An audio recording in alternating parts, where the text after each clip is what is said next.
नमस्कार दर्शकों, आज हम बात करेंगे मुंशी प्रेमचंद के प्रसिद्ध उपन्यास गोदान के बारे में। मुंशी प्रेमचंद, जिनका नाम धनपत राय श्रीवास्तव था, वह हिंदी और उर्दू के लोकप्रिय उपन्यासकार, कहानीकार एवं विचारक थे। उन्होंने सेवासदन, प्रेमाश्रम, रंगभूमि, निर्मला, गबन, कर्मभूमि, गोदान आदि लगभग 1.5 दर्जन उपन्यास तथा कफन, पूस की रात, पंच परमेश्वर, बड़े घर की बेटी, बूढ़ी काकी, 2 बैलों की कथा आदि 300 से अधिक कहानियां लिखीं। आइए शुरू करते हैं। कहानी का परिचय। गोदान भारतीय समाज की जटिलताओं और किसानों की कठिनाइयों को दर्शाता है। यह उपन्यास होरी महतो की कहानी है, जो एक गरीब किसान है और अपने परिवार के साथ बेहतर जीवन की तलाश में है।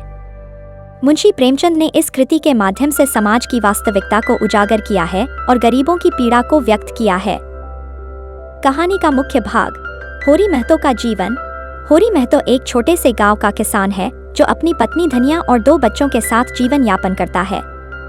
उसकी आर्थिक स्थिति बहुत ही खराब है, लेकिन उसकी ईमानदारी और मेहनत के बावजूद वह कभी भी संपन्नता का स्वाद नहीं चख पाता। उसकी सबसे बड़ी इच्छा है कि वह अपने परिवार के लिए एक गाय खरीद सके, जो उसके घर में सुख और समृद्धि लाए।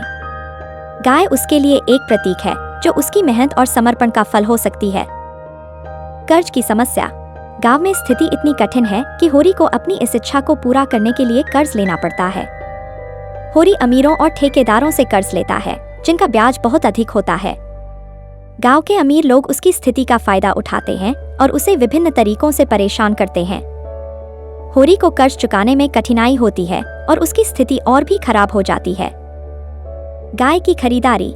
बड़ी कठिनाइयों के बावजूद होरी अंततः एक गाय खरीदने में सफल हो जाता है। गाय उसकी मेहनत और संघर्ष का प्रतीक बन जाती है और उसे लगता है कि अब उसके जीवन में स्थिरता आएगी। लेकिन उसकी खुशी लंबे समय तक नहीं टिकती। गांव के अमीर लोग और ठेकेदार गाय को लेकर शिकायतें करते हैं और उसे परेशान करते हैं। इसके अतिरिक्त गाय की देखभाल भी होरी के लिए एक नई चुनौती बन जाती है। गाय का दूध कम होना और उसकी बीमारियां होरी की परेशानियों को और बढ़ा देती हैं। परिवार की समस्याएं। होरी की पत्नी धनिया और उसके बच्चे भी उसकी समस्याओं का सामना करते हैं। धनिया परिवार की देखभाल करती है और होरी के संघर्ष को समझती है, लेकिन उसकी चिंताओं में कोई कमी नहीं होती। होरी का बेटा रामसुख शहर जाकर नौकरी करने की कोशिश करता है, लेकिन वहां भी उसे असफलता का सामना करना पड़ता है। शहर की कठिनाइयां और महंगाई उसे परेशान करती हैं। रामसुख वापस गांव लौटता है, लेकिन उसकी वापसी भी परिवार की समस्याओं को कम नहीं करती। होरी की बेटी सोनी की शादी भी आर्थिक स्थिति के कारण मुश्किल हो जाती है और उसे समाज की बेरहमी का सामना करना पड़ता है। समाज और व्यवस्था। उपन्यास में समाज की कठोर सच्चाइयों को बहुत स्पष्ट रूप से दर्शाया गया है। गांव में अमीर और गरीब के बीच की खाई बहुत गहरी है।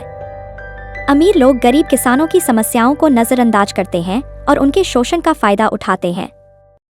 होरी और उसके परिवार को इस असमानता का सामना करना पड़ता है। समाज की यह असंवेदनशीलता होरी के सपनों को चूर कर देती है और उसकी मुश्किलें और भी बढ़ जाती हैं। आर्थिक और सामाजिक असमानता। होरी की मेहनत और संघर्ष के बावजूद वह समाज की आर्थिक और सामाजिक असमानता से जूझता रहता है। उसकी सारी कोशिशें और संघर्ष व्यर्थ साबित होते हैं। वह अपने जीवन की आखिरी सांसें एक नाकाम और निराश किसान के रूप में लेता है। उसकी गाय, जो उसकी मेहनत और संघर्ष की प्रतीक थी, बिक जाती है और उसका सपना पूरा नहीं होता। उसके बाद उसका परिवार और भी मुश्किलों का सामना करता है और उसकी मौत के बाद उसकी जिंदगी की सारी मेहनत व्यर्थ चली जाती है। कहानी का समापन। होरी की मृत्यु के बाद उसका परिवार और भी कठिन परिस्थितियों में फंस जाता है। गांव के लोग उसकी मृत्यु को जल्दी भूल जाते हैं और उसकी समस्याओं पर ध्यान नहीं देते। उसकी गाय बिक जाती है और परिवार की स्थिति और भी खराब हो जाती है।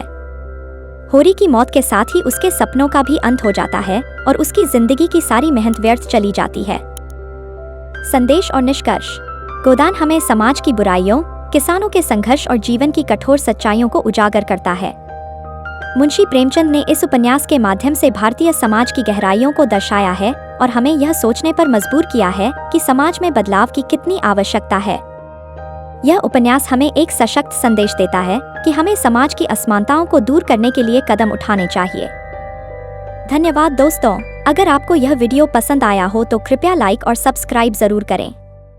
मिलते हैं अगले वीडियो में।